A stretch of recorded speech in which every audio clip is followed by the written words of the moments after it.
Welcome back to Trogly's Guitars. Today we have a repeat offender. This is the second time I've had this guitar. It got traded back in. Not because it's not a good guitar, but they were just looking for something a little bit different. This is a fairly rare model. It is a 2007 Gibson Les Paul Classic Antique, part of the Guitar of the Week series back in 2007. I believe this one's number 33. What makes this one special? It's complete mahogany. You don't have the maple top that you usually do. That's a mahogany top similar to like a 54 Custom. Except for the difference between that and this is this thing's chambered. It's like 0.2 ounces under 7 pounds. So it is a very light guitar. Honestly, this thing plays amazingly. It's so effortless. Personally, I find that the highs come out of this guitar a little bit better, and overall it's very comfortable to play.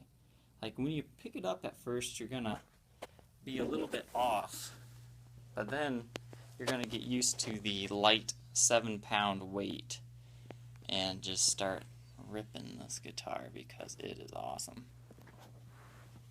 Now the headstock features the old war-style Gibson logo, which is, as far as I know, the only Les Paul that really has that logo.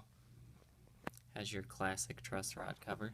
There is some wear up here, as you can see on the edges here, some scratches. I'm assuming that's from strings winding around, especially on those. So there is some light wear on the headstock, mainly around the edges, but nothing too bad. The fretboard was just oiled and the frets were polished and cleaned. So you are good to go on this one. It plays effortlessly.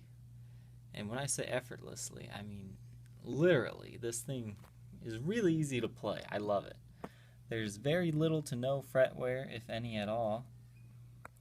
And the only thing I'm going to mention is on the, it looks like the 6th fret here, it looks like there's a slight indentation into the fretboard.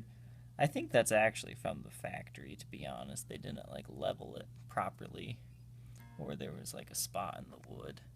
But it's perfectly fine. It's not going to affect your playing of the guitar, but it is there and I'd like you to know about it. For whatever reason, Gibson put a pickguard on this one. One of the owners took it off and lost it. So you do have those 2 screws there, but I don't think you'd want to put a pickguard on this guitar because it has this beautiful mahogany burst on it. Now you can see that they're similar to kind of like a gold top finish, like the older ones. Like this is a satin-like finish. I guess the gold tops aren't satin, but it's very easy to indent on. Like, it's not so much paint that will chip, it's more just the light indentations,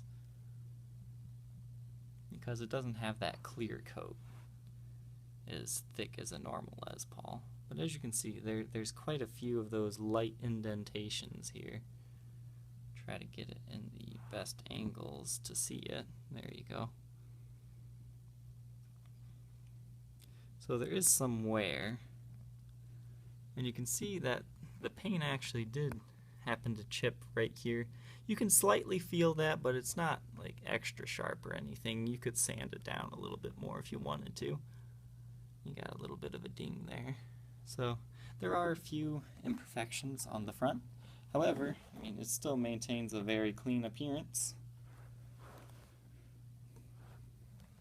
And the back, the tuners have been upgraded to locking tuners.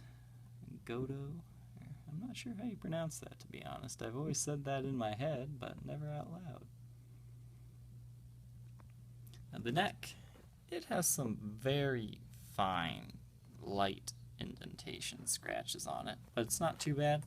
I would say it's a medium 60s profile, not quite a 50s neck, but I wouldn't say it's super thin either.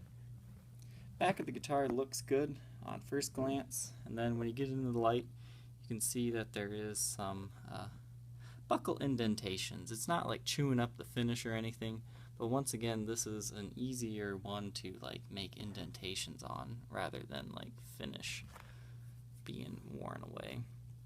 You also have some wear on the control plate as well as there. And it looks like you got a crack in the control plate, but that's nothing to worry about. All the electronics are stock.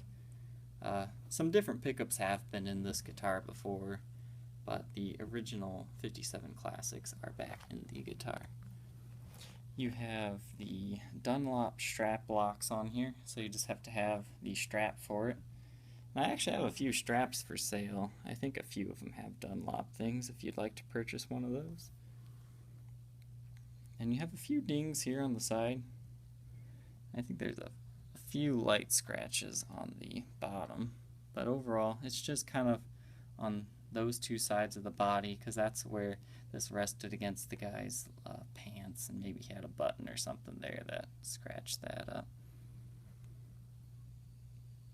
But overall, the guitar is in good condition. It's a fairly rare model and desirable, being 7 pounds. It comes with a non-original hardshell case. This case has 6 latches and honestly fits the guitar pretty well.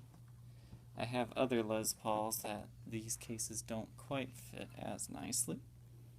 I'll show you how it looks in here.